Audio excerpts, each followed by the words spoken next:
Değerli, değerli büyüklerim, Absinin Teyyar, Vadim, Ziyala Vahbi, Asırçık, Ziyala Şahbi. Sayhabica, Şahrat, Değerli İntibupa, Şahsoy.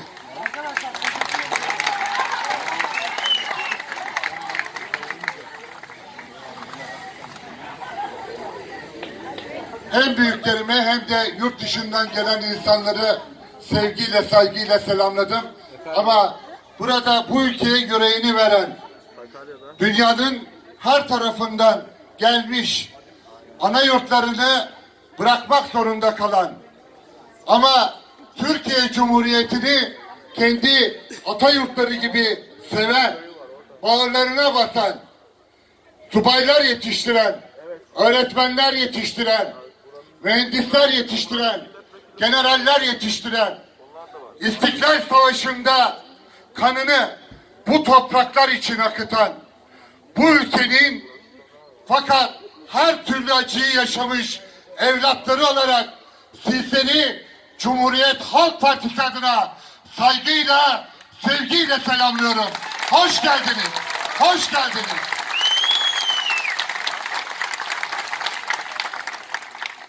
Ben biliyorum, Anadolu toprakları medeniyetin topraklarıdır. Bereketin topraklarıdır. Ezan seslerinin topraklarıdır. Bizans'ın oyununu bozan ama tüm dünyayı kucaklayan insanların topraklarıdır. Bu topraklar 7 düvele karşı mücadele veren Mustafa Kemal Atatürk'ün çocuklarının topraklarıdır.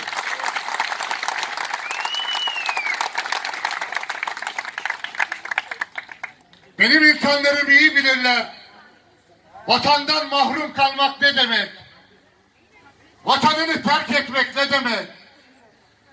Darbe çarpma sandallara ve gemilere yaşlılarımızı, kadınlarımızı, çocuklarımızı koyup Karadeniz'in karanlık sularında onları kaybetmek, evladını yitirince bağrına basıp denize atmasınlar diye koklaya seve yol boyunca ona sarılmak ne demek iyi bilir benim insanlarım. Bizim insanlarımız iyi bilir.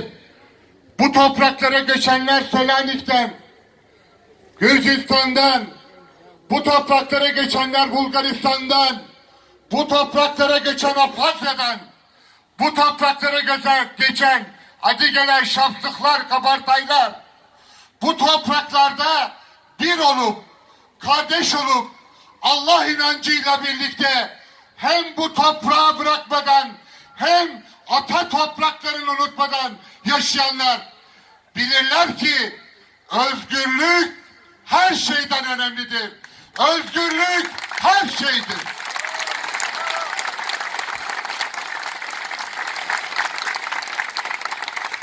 Özgür değilsen bir hiçsin. Başında bir çatı yoksa vatan çatısı, altında bir toprak yoksa şehadetle yıkanmış bir toprak. Eğer ailen yoksa ailen, seni saran, seven milletin yoksa sen bir hiçsin.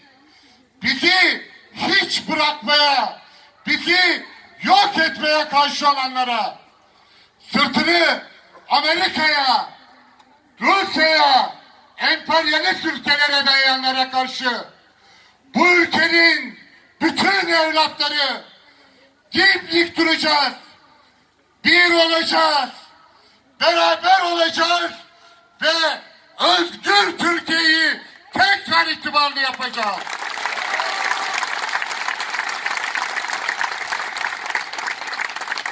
Bize böyle öğrettiniz. Bize haksızlığa karşı dik durun evlatlarım dediniz. Daha çocukken sohbetlerinizi dinlerken hemen dizinizin dibinde bize onurlu yaşamayı öğrettiniz. Aç kalabilirsin, yoksul olabilirsin ama asla onurunu kaybedemezsin dediniz. Onun için öldük ata vatanımızda. Onun için ana vatanımızda şehadet mertebesine eriştik. Onun için Türkiye Büyük Millet Meclisi'nde bu milletin hakkını, hukukunu, adaletini bize öğrettiğiniz gibi dimdik savunduk, savunmaya devam edeceğiz.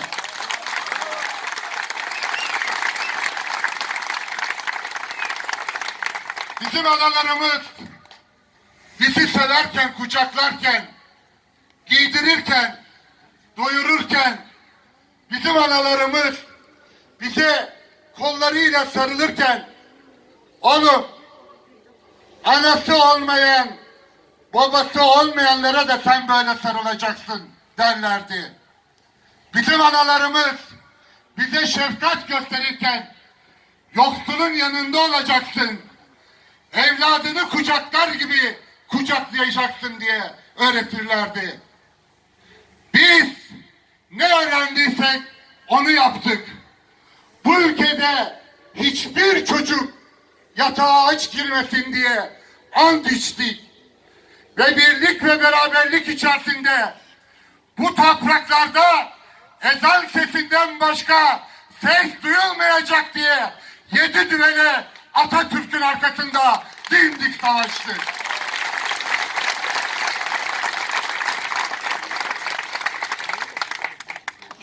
Bu topraklar çok yönetimler gördü, esaretler gördü, savaşlar gördü, açlık gördü, yoksulluk gördü.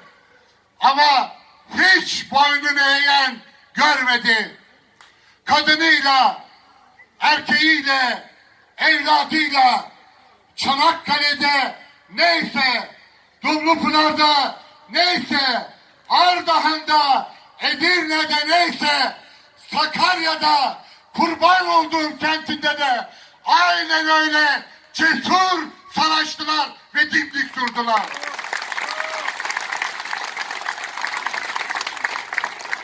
Bir tek şey istiyoruz. Çocuklarımıza iyi bir gelecek istiyoruz. Okusunlar istiyoruz. Kimseye muhtaç olmasınlar istiyoruz. Hatta kendilerinden farklı görüşü olanlara bile düşman olmasınlar.